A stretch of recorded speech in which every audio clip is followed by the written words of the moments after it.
What is going on, everybody? Welcome back to another episode today. And today we're doing another World Cup slash Concacaf video, and we're going to be breaking down one player who can make a breakout performance in this 2026 World Cup that can really make the name for themselves on the international stage. Now, I know we're really stretching with some of these teams, the Concacaf, but I do think at least Will's list and my list, we kind of took the time to, like, if we had to pick one player who can potentially have a good tournament and make a big move for them and potentially a life-changing performance for their entire career. So with that being said, Will, I'm gonna bounce it off to you first. We're gonna start off with the United States. I'm gonna be honest with you. This one took me a long time to figure out one. I sat there for like 20 minutes just thinking, like, who am I gonna pick? I got my pick, but what is yours? Dude, I'm with you as well. It took me a minute just because there's so many different names. I'm gonna say drop some names, and these are the guys that I didn't pick. But I look at a Chris Richards. I look at like a Brendan Aronson. I look at a Malik Tillman. Guys that still have room to grow. They're still on that younger side. Even a Gio Reyna. Teams like that, or excuse me, guys like that. But I'm gonna keep it a little bit old school. I'm gonna keep it with the goalkeeper, dude. I think Matt Freese has a tournament to make a name for himself. This guy really put himself in the headlines over the summer. Obviously, this is a kid, and I'm looking at it more in the sense of guys that already aren't in Europe a little bit more, or if they are in Europe, maybe at a little bit more of like a tier 2, tier 3 type club. But I mean, this is a kid that, dude, er, he still has a lot of talent. Obviously, I'm calling him a kid. He is 26 years old, but in the goalkeeping age, that's not exactly that old. That's not the craziest Yeah. thing to ever say. So I will say this is a guy that, he obviously had a really big summer last year with the World Cup penalty, or excuse me, with the Gold Cup quarterfinal saves against Costa Rica. He came up huge against Guatemala in that semifinal. So I think this is a Matt Freese tournament. He is more than likely going to be the starter. I think it essentially is what the 2022 World Cup was for Matt Turner. Really, that launch board that he was able to kind of take off from there, and we were able to see. So I think this is the same thing for Matt Freese. Yeah, that's not a bad shout. I like that one. He was on my list as well, but I'm actually gonna pick the person that you said, but didn't actually pick, and that is Chris Richards, man. Obviously, he's a player who's playing in the Premier League, but he's playing for a mid-table Premier League team in Crystal Palace. I think this tournament is a chance for him to really skyrocket and potentially get to a Champions League level team, a Europa League level team, a team who can really, well, I guess Crystal Palace is a Europa level team, but you know what I mean? Like that upper echelon of world football, like a Barcelona, a Spain, a Bayern Munich, a PSG, like the team's really competing. I think if this guy can have a great tournament, I think he can be put in that conversation and get elevated to a higher level team, higher caliber level of team, a team who's going to be fighting for those spots. I know some people are just like diehard Prem fanboys who just like, why would you leave the Prem for Serie A or whatever? But it's not about that. It's about playing at the getting the biggest tournament in club, winning the biggest trophy in club football, and sometimes that means leaving potentially the best league in the world by some people's metrics. And I think if he can have a good tournament for the United States and the United States can go on a little bit of a run, get a couple knockout rounds, and they look good against high level European competition, there's a real chance this guy can make a step up to that tier one of world football. Because if you look at his resume so far with Crystal Palace, the guy has been rock solid, consistent, been playing at a high level, so he's not just the club and the tournament he would make a name for himself, but he also has the resume to back him up over at Crystal Palace. And he's still young. I believe he's 24, 25 years old, somewhere around there. This I think this is a guy who can elevate his career, and it'd be really great for the United States, obviously. But we'll move on to the next team, and that is Mexico. Will, what do you got for Mexico? Oh man, I kind of tussled with two players, and I'll just I'll just kind of say both real fast. I think the slam dunk answer is Gilberto Mora. I think the 17-year-old kid is riding in hot. Listen, He's 19, I think he had now. the interview. Obviously, no, he's 18. He's 18 or 17. He's young. I mean, the kid's young, but the thing is, like, he this past summer, obviously at the Gold Cup. You want to talk about headlines? I mean, he was talked about. I mean, dude, I think I heard his name more than I heard like, Yeah, you're right. He's Donald Trump. 17. Like this guy was getting, yeah, he's getting spoken about left and right, 24/7. I mean, ESPN Deportes is making him out to be the next, the freaking the majestic Messi, like the kid's a stud. So it's a definitely. I think that's the slam dunk answer. I think it'll be a big summer for him with all the rumors, with all the talks, things like that. I don't think he's going to get a transfer this winter break. I could tell he's obviously trying to wait for it in the summer. My other answer is a little bit more of a hipster pick, I guess you could say, with Santi Jimenez. I think this is just a guy that his career has just it's really just stopped, and it's gotten to the point where it's kind of getting scary, to the point where it's like, is he ever going to return to the form that you used to see him in? This absolute beast at Feyenoord, scoring left and right. He can't score with the Mexican national team. He can't score with AC Milan. And quite frankly, I don't think he really was ever that killer that people made him to seem to be. I think he was a solid 9. I think he's good. He's a product I of the will say league. he is probably, yeah, exactly. And that's the thing. It's we obviously, that's a whole nother debate for another day. And dude, we could chop it up for hours about that. But looking at this World Cup, more than likely Raul's going to get the start. But Santi's the type of guy, dude. I mean, if they're down 1-0 to South Korea, and they need somebody to come on in the 65th minute, Santi's probably going to be the first guy off the bench. You know, so this Yeah. is a guy that I could see him having if he could have a breakout summer, it could really get him back on his career path. Yeah, I'm gonna have to take your same pick. I'm going Gilberto Mora. Look, he's a guy. He's not necessarily starting consistently for the Mexican first team, but I do think he's in a spot with this Mexican team where the spot's kind of wide open, the creative attacking midfielder role or winger role. And no one necessarily has that locked down, honestly, anywhere in the midfield. It seems like outside of the back line and Raul Jimenez and Malagon in the net, that whole midfield, attacking midfield area is wide open. So this is a chance for him to really make a name for himself and step up if he continue to perform at the level that he was at the U20 World Cup. The U20 World Cup, this guy played out of his mind. He was playing so well. I went back and watched a couple of highlights of those games. The dude was just he was special for Mexico in those games and against some high level U20 teams. He was saucy. Well, Yeah. yeah. And I Yeah. think it's a matter of time before they take a shot on him and put him on the starting 11. I know he's been getting some minutes here or there in the friendlies, but if there's anybody who can really shine and make a name for himself, it's him. You can't really say Raul because he's kind of past his prime. He's older now, and you're not going to really get much more of him. Edson Alvarez, he's solid, but he's not going to really stand out, I would say. Malagon. So to me, he's the one guy who can, if he gets the opportunity and he takes it, man, 17 years old, and you're playing well in the World Cup, someone's going to come knocking. Yeah. Someone's going to come knocking. Yeah. So we'll move on to the next team, and that is Canada. Will, who do you got for Canada? Dude, this is a guy I've been high on ever since the 2024 Copa America. I love the way he played. I love the way he moves. I love everything about this player. And for me, it's going to be Moises Bombito, the center back. Obviously, he's out with an injury right now. Last that I was reading with his status, it looks like he is coming back in March. He should be ready for the World Cup. It is one of those, it's going to be a little bit interesting. He's been out for quite some time, but the way Moises Bombito changes the dynamic of this defense, it's immaculate. It's night and day. I mean, the Canadian defense obviously is still quite solid. I think they still have other names of a Kamal Miller, a Derek Cornelius, obviously picking up the dual nat from England, Alfie Jones.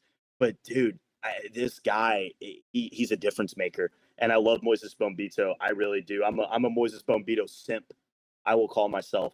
So I think this summer's World Cup going in there. I mean, dude, just think about the headlines right now, Julian. Think about people saying he's shutting down Retegui, or Moises Keane can't get past the kid, So it could be a big summer for him. Yeah, my pick's going to be Nico Segur. This is a guy who basically earned his spot on the team. I like that.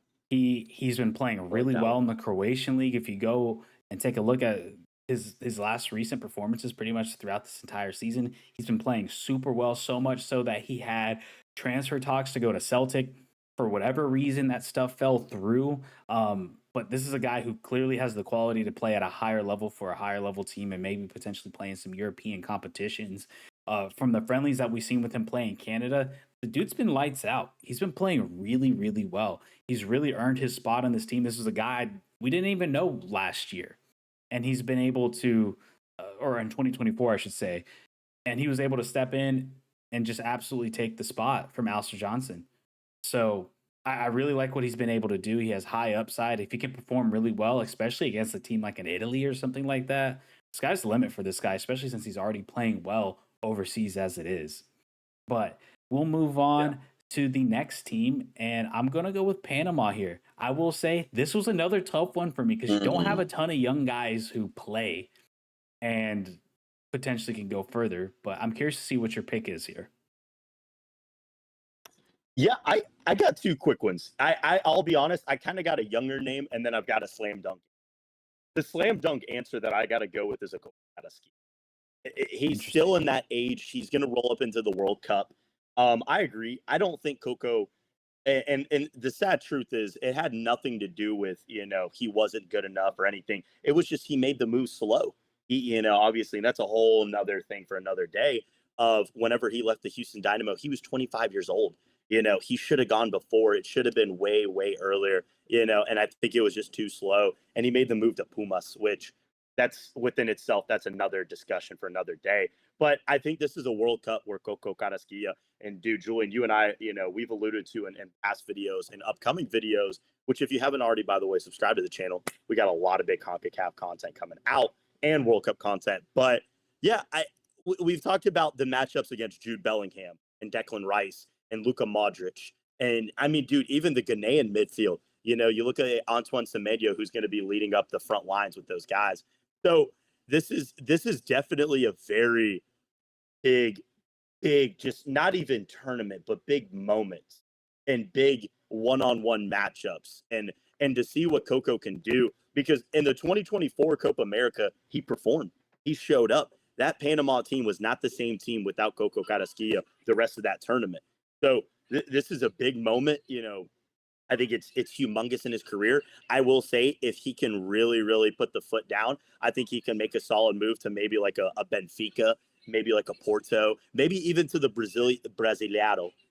Going over to their first division and playing for like a Palmeiras or Corinthians or somebody like that.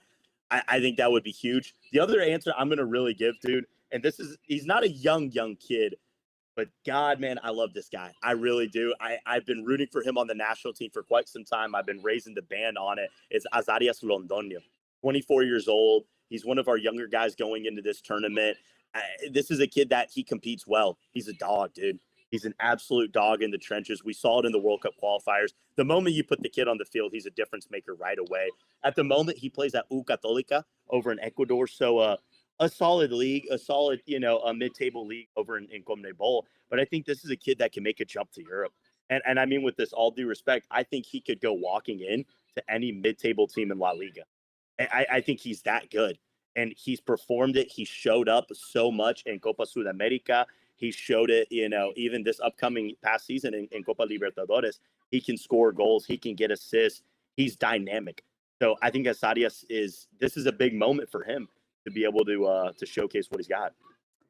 Yeah, so my pick for Panama, I'm going to go with Carlos Harvey. I think this is a guy who, Oh, I what? like that. You like that I one? like Yeah, that. I know you like I, that I one. love Yeah. that. I love that. Yeah. I like I did my research. I was like, let me think this guy, because the tough part with Panama is that it is a lot of older or in prime players. But Carlos Harvey, I believe, is 24 years old. He's playing at Minnesota. He's playing consistently in the starting 11 over there and playing pretty damn decent. He's playing not obviously like all-star level, but he's playing good. He's getting better. He's progressively getting better. And he's locked down pretty much the starting spot for the center back role on this Panamanian team. So I really like him to be able to get that opportunity against an England and maybe see like a Phil Foden or a Jude Bellingham. If he can have a lights out performance against an England squad, and he has the size to compete with some of those guys up top. Shoot, if he could slide tackle Harry Kane, that'd be amazing. And like stop it. And I think he has that potential to get better, and he has the opportunity because I think if anybody's going to really make a name for themselves for Panama in this World Cup, it's going to be a defender, and I think it's going to be him, especially considering his club career has been going pretty decently, and he's younger, and obviously the competition that he's going to be going up against this summer. So, and another thing too I like about Carlos Harvey that's really underrated is his size and his threat in the box. He was one of the top goal Yes. threats as a center back in the MLS this entire like past season.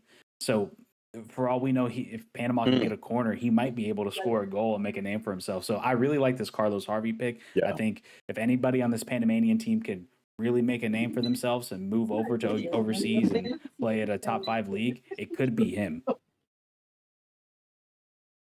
I like that pick, Julian. Yeah. You did your research. I like that one. I like that one. All right, we'll move over to the next one, and we have Curacao. Who do you got from Curacao? This is a deep cut. Let's go. Oh This is a deep man. cut. Oh man. It. You know what? I'm gonna put respect and and obviously like it is a deep cut, dude. This is I'm talking about you're gonna need the butter knife. Like we're getting You into got to some saw bread and that butter thing, right now, man. dude.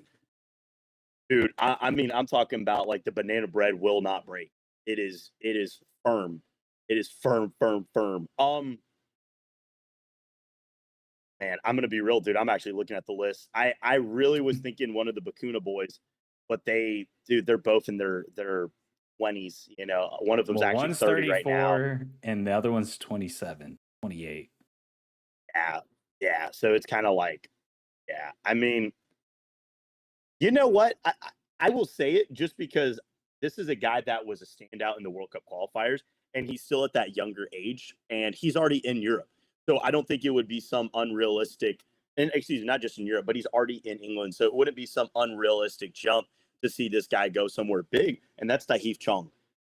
This is a guy that can really, really. We were talking about box to box midfielders. We're talking about guys when we were breaking down with Ecuador and Germany and Ivory Coast. You know, when you're going to have to go face to face with the Moises Caicedo, you know, with the Seko Fofana, Frank Kessier, like who are you going to try to get up there? And that's Tahith Chong, man. That guy, I could really see him battling it out with some of these guys and really being able to maybe get himself a good move over to a solid championship team or even to like a bottom league team in the Premier League, you know, or even potentially at that matter going over to a league owned team or even La Liga. So this is a guy that his ceiling is high. He's getting close to that top of it, but I think this World Cup can really set him apart from a lot of his other comrades. So, this one was a tough one for me as well, and I hate to make this pick because of the age, but I'm going to go with Jorginho Bakuna, the younger one. He's 27, 28. He's still got a lot of juice left. This is a guy who's extremely athletic. He's looked really well in the World Cup qualifying. He was able to play really well in the Saudi Arabian League last season and looked really good, so much so that he earned a transfer over into Turkey. Now, he's really struggled that first half of the Turkey season, um, but I do think he can play good enough in this World Cup where he can potentially get a move over to MLS. I think MLS is a league that would fit him really, really well in terms of his speed and physicality and his creativity that he has and how dangerous he could be in transition. And considering how much MLS is a transition league, I think if he's able to perform really well in this World Cup, I feel like there might already be an MLS team that's looking at him, seeing like, hey, I'm curious to see what he could do because yeah, he's on the wrong side of 25, but hey, with the current state of modern sports medicine, he could be able to go a little bit farther. And this is a guy who clearly has taken care of himself pretty well. But I do like him a lot. I loved him in this past cycle. I do think he can probably get one last big contract out of this. And that's why I'm putting him on there, because if I think about it, if he plays well, there's still one more good contract left in this guy that he could potentially get. But with that being said, we're going to move over to our final team, and that is Haiti. Will, who do you got for this Haitian national team who can make a name for themselves in this tournament? Yeah, I think I honestly do, Julian. I'm going to go with the young gun. I think I got to go with one of the young studs on this team in a Fafa Picault. Uh, Not a young gun. not, yeah, not, not a young guy. I'm playing, dude. No, I'm joking. That was a hipster pick. Now, that would be amazing to see or to see Fafa have an incredible tournament. I'm gonna go with I don't want to butcher his name. Dean Jacques. Jean Jacques. Dean Jacques, if I'm not wrong. Jean Jacques. Jean Jean Jacques Jacques. over from Philadelphia Union. This is a guy, dude. When you watch the MLS, this guy, you want to talk about box to box stud, box to box. I'm talking about midfielder who's gonna break you down, and the kid's a beast. It's Jean Jacques, man. The guy is an absolute tank.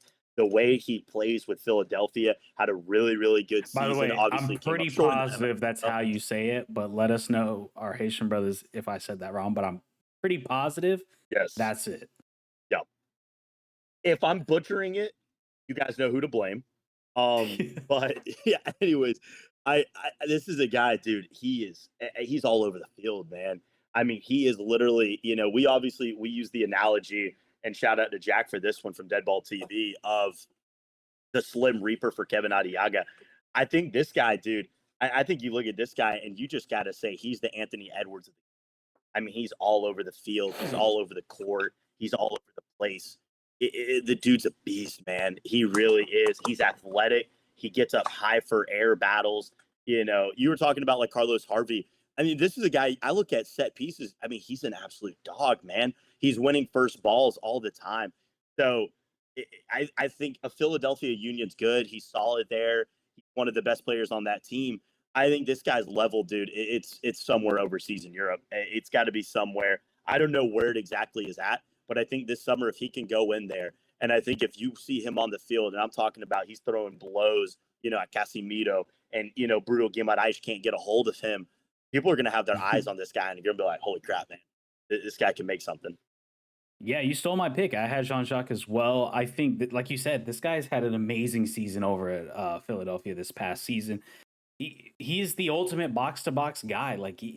There's a reason why I think the MLS fits him really well, but I do think he has the potential to go overseas in a more physical league. I could see him in the Bundesliga potentially, somewhere in that aspect, because I don't know if he necessarily has the creativity to go to like an Italy or a Spain or something like that. But even like a France, maybe even like a second division of France. Um, that's kind of the realm where I'm looking at for this guy because he is really good. And also Philadelphia is a team that is known for selling players. And he was one of the big difference makers for Haiti in this World Cup qualifying campaign as well. Like you said, this guy can do it all. He wants to go up and attack and shoot the ball, which he has shown multiple times. He doesn't always put it in the back of net, but he does get up there. He's creative enough to really ignite transition play for Haiti. I think he created like some of the. He was like in the top 10 of like box to box midfielders in the MLS and chances created or something like that. And then on top of that, he's really good at duels and has won a large majority of the duels that he's gone up against. So this guy could really do it all. He's your pure number 8. And I think there's a lot of teams out there that are looking for players who can both play defensively, but also ignite some creativity in the midfield to help push and create chances going forward.